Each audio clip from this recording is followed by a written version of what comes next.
you'll notice a couple cool things about it. One, it has no connection to the witch trials. It's just a good way to place yourself in it and what things might have looked like. This house is painted in a paint that they would have used on the ships, a tar-based cool paint that would withstand the wicked weather, especially of this area. Not an easy place to live or survive, especially for our early settlers. This was the house of a wealthy person, for sure. Most people in Salem were not living like this. They were living much simpler lives in simpler homes. You might also notice that the house is asymmetrical. If you look at it from it, that's because it used to stand blocks away, and it was actually sliced in half and moved by oxen. They put it on logs and pulled it over by oxen just to preserve it. So it's cool that we still have it. A lot in Salem has moved around and changed. So as we go on this little walk of ours, it takes a little imagination to put yourself back. Subtract all the modern annoyances, the cars, the lights, a lot of the new architecture, and just travel back in time. These are the streets that the Salemites were walking on. And it's always cool to be in that very place where it happened. So I'll say two things too. Salem, at the time of the witch trials, when they began in 1692, was small. It was a town surrounded by a village. There were only about 2,000 people in total living here. So it was a tiny group of people, a tiny group of Puritans struggling to get by. So when you think about the witch trials and at their height, that over 200 were accused, it's a good chunk of the population right there. So chances are, if it was our group, this many of you would have been accused. I could have been accused. You would have known someone who was accused. Your family member would have been accused. So it really touched a lot of lives, even though only so many people died. So we're lucky it stopped when it did. I'll also say that this was not the site of the first witch trials in the country.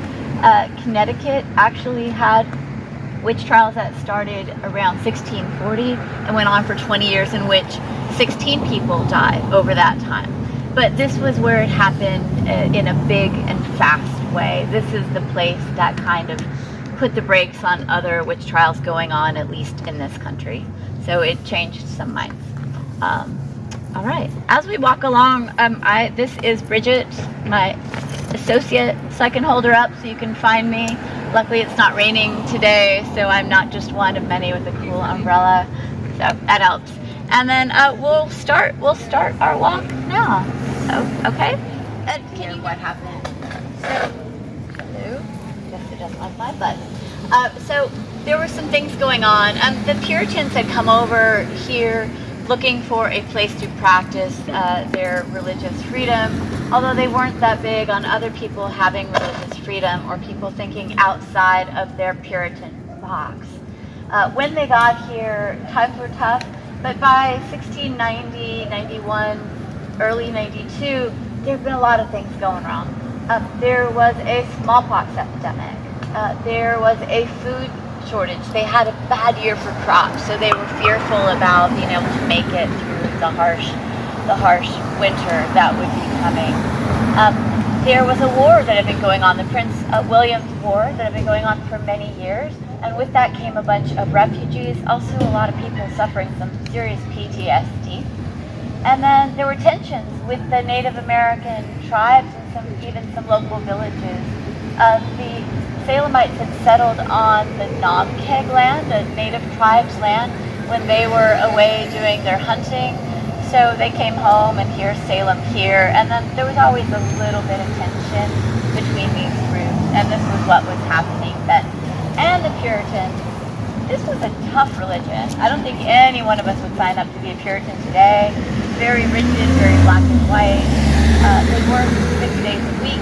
7th-day week, they traipsed very far to uncomfortable churches and sat in there for hours and hours and hours. They also brought with them a lot of the suspicion and the ideas of witchcraft that had come with them from Europe. And by the time of the Salem witch trials have been going on in Europe since the 1300s. So around 50,000 people, it's believed to at that point, had already been hunted and many, many killed. So this was a big thing. So they had this in the back of their minds, this little fear. So when things started going wrong, what do? You point to things that they don't make sense, and all the little fears come out. And you can't explain things, well, it must be, this is the reason, or they are the reason. So hence, witchcraft crept in.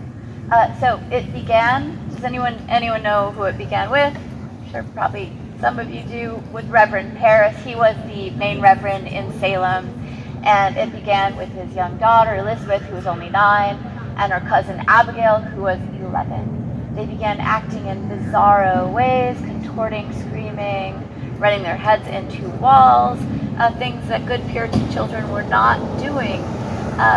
It wasn't a fun time for Puritan kids. There wasn't a lot of play or imagination that was allowed to. So, they started doing this. And when they brought in the local doctor, of course, with all his logic and learning, the first thing he pointed to was, oh, it must be witchcraft. They must be bewitched.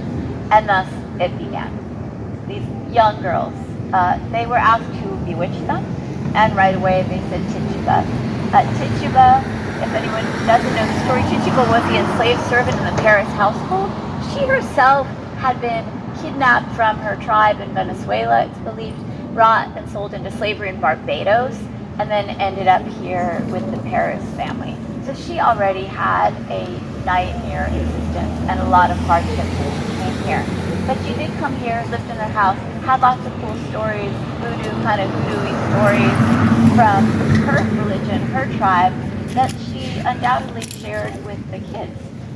I was a nanny, big sister, actor, so it's fun to tell people stories, and children are good subjects for those kind of things. So as she was telling these stories, I don't think she ever thought it would come back to haunt her in the way it did, but it definitely did. And soon neighbors are accusing neighbors, family members are accusing family members, and it turned into a bit of chaos.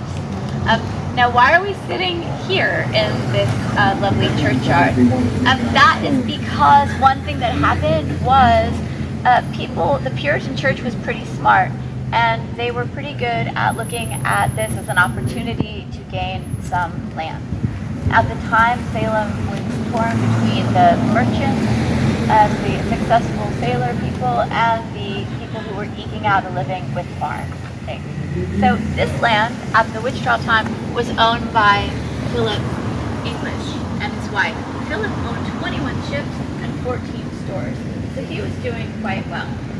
Philip was also of French descent and had been doing some deals and working with some of the Native Americans, as a lot of the French did, and that did not set well because to the Puritans, natives were pagans were of the devil, and of the devil, well, there you get the witches.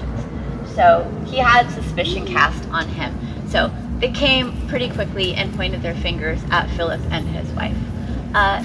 This was their land. It was a good chunk of land. When they were accused, Philip had the means to slip away, bribe the guards at the jail. He and his wife slipped away to New York for a time. And they were hoping that when they came back, if the trials and when the trials ended, their land might still be here, and they might have been spared from the persecution and the punishment that met a lot of other people. So the trials go ahead. I'll skip to the end, then we'll go back to the middle. When the trials did end, they only ended when someone had the audacity to accuse the governor of Massachusetts' own wife of witchcraft, at which point he said, you guys have gone too far. He sent in the militia, and they shut it down. Now this is when Philip and his wife returned. She was with child. They come back here. Their land had indeed been confiscated, and she then loses her child in childbirth. So now Philip has no land, no wife, no child, and he's angry. So what does he do? He sues the Puritan church. And after much ado, he gets this little tiny piece back. And with that, he sells it secretly to the Church of England, and they erect this most fabulous church here, right in the middle of Puritanville. So a nice little jab at the Puritans, who at this point we know were way, way out of line. Anyway, the church still stands. This, where you're sitting, was a cemetery, pretty expansive cemetery, until the church decided to move the headstones and most of the remains. We now know the remains are still here through modern photography, radar, LiDAR. So this is an unmarked cemetery. Philip and his wife are buried under that chapel. So that's just one little incident. He was probably the wealthiest of those who found themselves there. But we know it wasn't just for the wealthy. So we'll walk around. Some of the headstones ended up right here, unceremoniously clumped together as they are. Why is there such a small one? Yeah, some are big and some are tiny. Probably all people can afford. So as these trials began, it started with these young girls. And the interesting thing is that this is a society in which girls and women had very little voice. But suddenly the girls are doing a lot of the accusing and people listen to them. Now, it was maybe, why did they give them that power? It's hard to say, except someone stood to gain something from this. But of these little girls, a couple of them did a lot of the accusing. Ann Putnam alone accused over 60 people.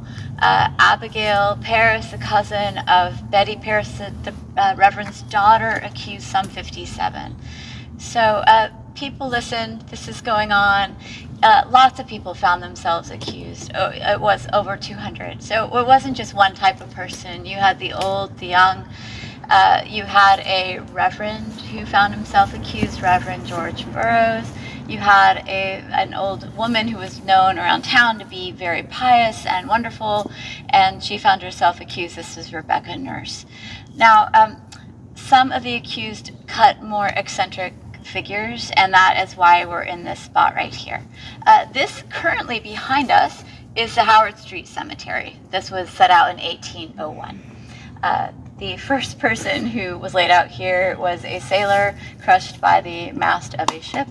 I picture a slow motion, no, but it probably was much more brutal and much faster, a big splat, but he lies here. But we're going to go back before that to the witch trials and talk about the other person who met their end right on this land, and that is Giles Corey. Okay. Giles Corey was a farmer who had a place on the outskirts of Salem. He was quite successful. He was a man of around 80 years old at this time. He was on his third marriage. He had beaten his indentured servant to death for stealing a bushel of apples years before, but was let off with a fine. That's troubling. And he actually was known around town as the old wizard or the old warlock. Why? Because when he was entering into deals with people to sell his wares, his goods, he would say, if you don't follow my rules or give me the price I want, I will curse you. No doubt playing on the fears of the time, again, of which there were many. But when it came time for the trials and people are suspicious and they might be looking for a bit of land, Giles Corey is a pretty good person to point your finger to. So that's what happened. Now, when they came to him and accused him of witchcraft, he did something quite unthinkable, and that was, he said, oh, it is not me who is the witch, it is my wife. Oh, okay. Third wife, yes, but still his wife. So, not cool, Giles, not cool. So his poor wife, Martha, finds herself tried, ultimately found guilty, and hanged. But they did come back for Giles. There was no escaping for Giles. And when they did come back for him and asked him how he pled, he did something that kind of stopped the trial in its tracks. And that was he remained silent. He made no plea. They didn't know what to do with this.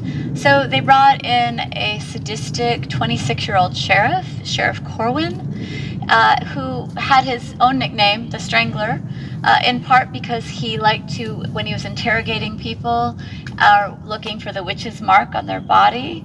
Anyone know what a witch's mark might be?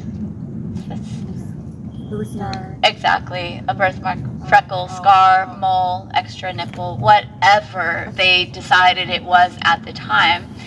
He liked to strangle people, and they would pass out, and that was just his thing. He also liked to bind women's heads to their ankles as he paraded them around town in carts after they had been accused. So not a nice guy, really, not a nice guy. But for Giles, he brought out this particular torture that had not been seen here in Massachusetts, and thankfully was not seen again, and that is called pressing. When you're pressed, you are stripped naked. Your wrists are bound, your feet are bound, you're laid on your back. A piece of heavy wood is placed on top of you, and slowly but surely weight is added, stone upon stone upon stone, slowly crushing your organs, your bones, and suffocating you. Now, the sheriff, every time he would approach Giles to ask if he pled anything, Giles would simply say, "More weight, more weight."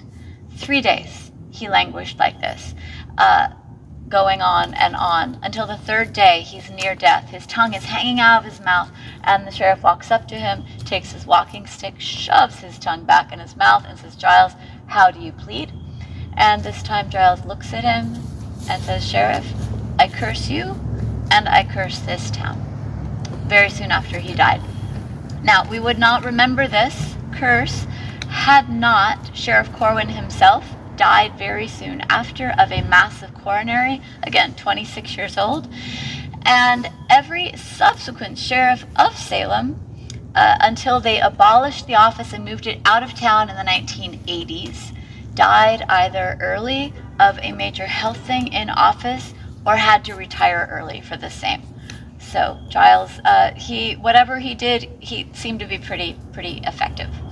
Now, Giles is said to linger around Salem in times of hardship, before big fires, before the floods, even before the pandemic. People have seen him, so you do not want to see Giles wandering about. Giles looms large. Of the 20 who were killed, he was the only one pressed. Everyone else was hanged, unlike in Europe where they were burned. So that was Salem. Now, as if this spot isn't bad enough, right next to us, that was the site of the Old Salem Jail. The Old Salem Jail was built 1812, and it held many a not a good fellow, including the Boston Strangler at one point. This jail had cells that were 4 feet by 7 feet and would hold 2 to 4 people in each cell. The gallows stood out front. There was also gallows in the dining room, a much haunted and terrifying place for many years. Finally, Salem tore it down around 1990, and you might ask, what does Salem do with a haunted old jail when they tear it down? Well, they turn it into luxury condos and put a restaurant in the basement. So the restaurant is not open. The condos indeed are. But yeah, so welcome to Salem. So, okay, guys, we'll keep. So when the trials began, there were some other women named right out of the gate too. That includes Sarah Good. She was a pregnant homeless woman. And Sarah Osborne. Sarah Osborne was an older woman who had fallen away from the church, but she did have a little bit of land. So go figure. Now, this space where we are, this very nondescript building, was actually the site of where they held the accused witches. They stayed right here. Now, this jail was insufferable. The conditions were beyond imagination. There were no weather controls, so they were exposed to all the elements. It was lice infested. They were chained to the walls, and the ceilings were very low. It was said that they were in a dungeon, but it's believed it was just in the first floor. To add insult to injury, the people who were here had to pay their way. If they couldn't, their families did. And they also had to pay for the rental of their chains. So again, this only could happen with a major failing of the legal system, that these people who were accused, one, they had no defense, they had absolutely no rights. They were presumed guilty, rather, not innocent until proven guilty. They were guilty before proven innocent, and proving someone innocent was really hard. Also, this trial allowed for spectral evidence. So what is spectral evidence? It is stuff pulled straight from the imagination, things that cannot be proven. You can say, I saw my neighbor flying by on a stick. I saw this neighbor whisper in my cow's ear, and now the milk is sour. This one came and visited me in the night and pinched me. It was whatever. And how do you refute madness? And you have no one there to defend you to try to refute it. So it was really, really difficult. So in this very jail, young Sarah Good was brought pregnant, and with her came, it would be the youngest of all the accused witches, her daughter, who was only 4 years old. Her name was Dorcas. And Dorcas, when she came in, because her mother was a witch, then certainly her child would be a witch as well. So she found herself accused. She told some fanciful stories. And again, I think sometimes you're telling these stories, especially as a child, it might seem like a game or just some safety in that, just to make sense of it. But this young girl, she watched her mother lose her baby and ultimately taken away and killed. So she was finally released after it was over, when she was 5, but at this point she was definitely clinically insane. It is said that 5 people died here, plus the young child of Sarah, but there could be more. These jails were bursting. They had to house and jail some people in Boston. They didn't have room for all that they were accused right here. So it just went on and on. Seafood, which by the way is super delicious. Also the part where we get really hungry just breathing it in. But we're going to imagine this is not here. I'm going to go back to 1692 when this land belonged to the first of the accused to be hanged, and that was Bridget Bishop. Bridget Bishop was a woman a bit ahead of her time when we talk about her. She was on her 3rd marriage. She was a woman who from her 2nd husband had inherited a nice piece, or been gifted a nice piece of land. It included an extensive apple orchard that spread all the way back to where we started and a little bit beyond. So she's a woman with land and a house. She was known to be pretty outspoken, a bit of a rebel, not necessarily following all the Puritan rules, including the way she dressed. She was said to dress flamboyantly, although for the Puritan ladies it did not take much to be considered flamboyant. Put on a blue dress and it's shocking, oh my God. So poor Bridget, years before the trial we're here to talk about, she had been accused of bewitching her first 2 husbands to death. And this is where that same kind of crazy spectral evidence comes to play again. So the idea of witchcraft and the little, it was hanging over her head already. I hate to use hanging in head, but so it was there. It had followed her to these times. So when these trials began, Bridget found herself quickly accused. And one thing that too, if you think about Salem as a small town with a lot of petty, has anyone lived in a small town? Yeah, small towns are full of little petty jealousies and competitions and conflicts and jealousies, all sorts of things that during these trials would kind of come into play too. So people had it out for Bridget. And when they did accuse her, they accused her of a few things. One was owning poppets or voodoo dolls. The other was sending her spirit in the night, the spectral stuff, to torment other Salemites. One woman said she flowed over her in a flowing wild red dress. Another one said she poked him with needles. Another one said she was bearing a magic egg. So how do you fight this? You don't. You really don't. And then finally, she was accused of bewitching pigs. Now, if I had a witchly power, it would definitely be to bewitch animals. Pigs, raccoons, dolphins, and gorillas would be my top choice. But you could get a lot done. But so here's this evidence that you cannot refute. So she does find herself ultimately hanged, prosecuted, and Sheriff Corwin, this guy, he made a real big point to make a spectacle out of her hanging.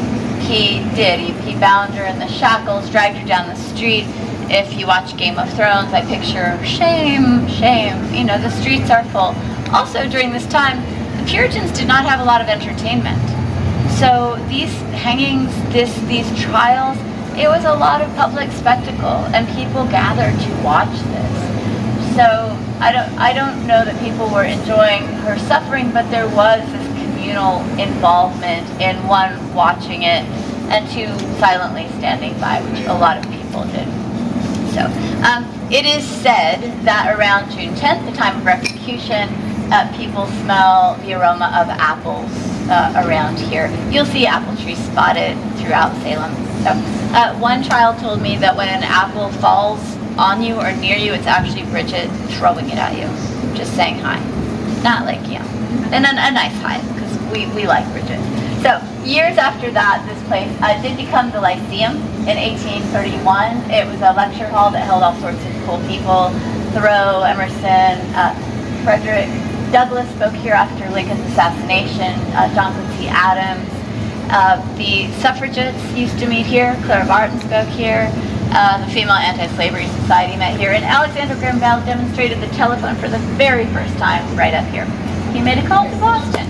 So I will say, because of the whole suffragette thing, and for years before, women had to have an invitation from a man to either come here lecture. That went on for way too long.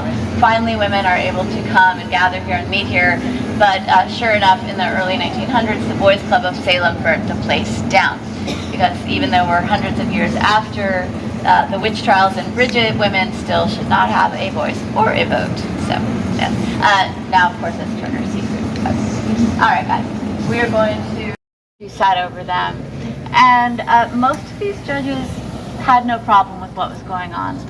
There was one, however, who after the fact, and yes, it was after the fact, but he did come forward and speak and basically apologize and realize that this had been a travesty of justice and it had been a big mistake. And that is Judge Sewell.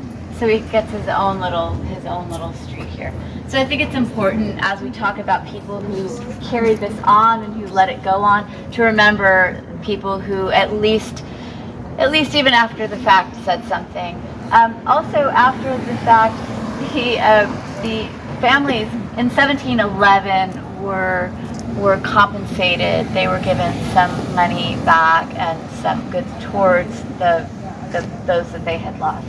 So there was some attempt at remedying it, but I don't know how. You can't really remedy someone's lives being lost or families' lives being ruined or many generations being tortured for this, and that's what happened. Do you know there were 20 accused, or 20 who were put to death? 2 dogs were also put to death in this. So yes, 2 dogs. Can you believe it? Yeah. So whenever I see the wonderful dogs of Salem, I think about the poor innocent dogs who found themselves dead at the hands accused of witchcraft. Witches were thought many times to have familiars. After the death of one of these, the people who did it, they said, "Oh, this clearly the dog wasn't a witch because it would have saved itself." Well, hello, and so would the people. But the same reasoning, just there was no reason. There just was no reason. So as we look back, and I know we like to think that we would not be wrapped up or caught up in it, but we still get caught up in things that, you know, we look back a few years later, it's like, oh my gosh, what were we thinking? You know, it's still easy to point towards the others, and we do that, but yeah, this was definitely the extreme. So anyway, kudos to Judge Sewell for speaking up after the fact, a little bit of something. All right, we're going to keep going up here. This is the one place in Salem that we can know was actually here and that has a direct connection to the witch trials themselves. This was the house of Judge Jonathan Corwin. Judge Corwin, if the name sounds familiar, he was the uncle of Sheriff Corwin. So a little dark nepotism at play right here.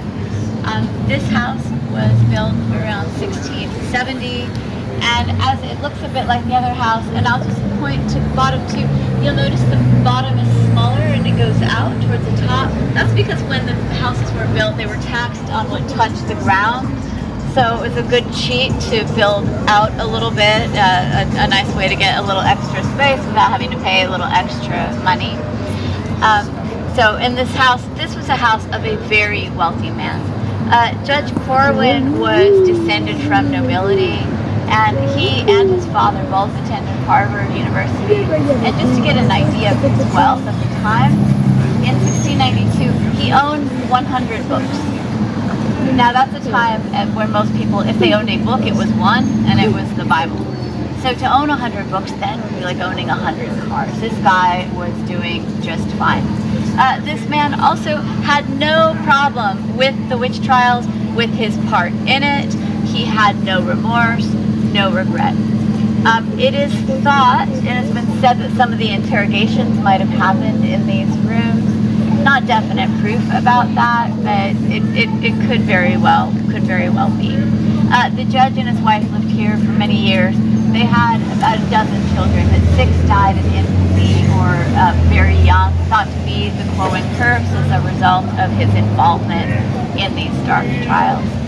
Now, one of the disturbing things about the judge is that this man who was in charge of sending people to the gallows, he was actually taking part in what we would call some magic or folk magic.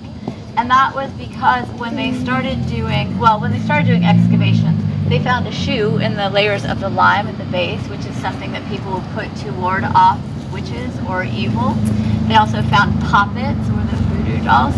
But in the jail where the accused witches were held, he had the guards gather their urine and fingernails. And with that, he would send it home to the servants. His servants would mix it with cornmeal, feed it to the dogs, and then whoever the dogs approached next had the whisper of witchcraft about them too. They might find themselves accused. So he was practicing what other people were being persecuted for.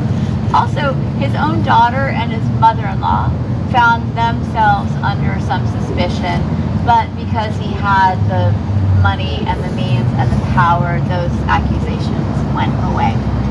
One final quick story about the judge. So back all the way to that church land we were on, Philip English's land, when he had come back and his land had been confiscated, his Sheriff Corwin was actually on the land itself.